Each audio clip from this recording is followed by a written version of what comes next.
Limb Difference Awareness Month is almost over, and I've barely talked about prosthetics. So let's talk about prosthetics for a minute and why I don't really wear them anymore.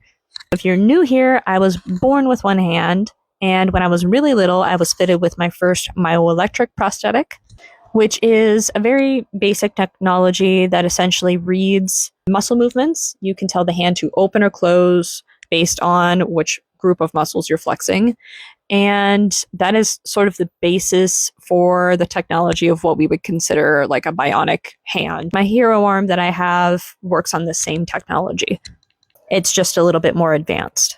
There are other prosthetic options out there, like the body-powered prosthetic. You might see people wearing those with the traditional hook hand at the end of them. Those are favored by a lot of amputees because they are just simple, basic functionality, open, close the hand.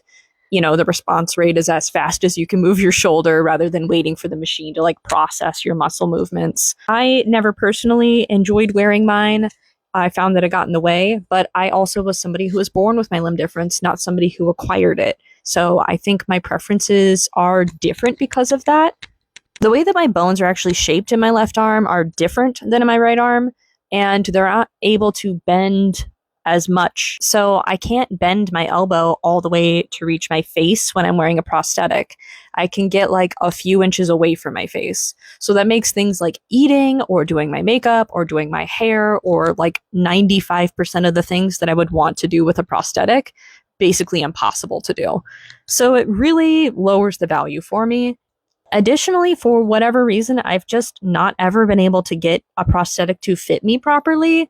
It's hard to explain if you haven't been through the fitting process yourself, but basically when you bend your arm, it changes shape.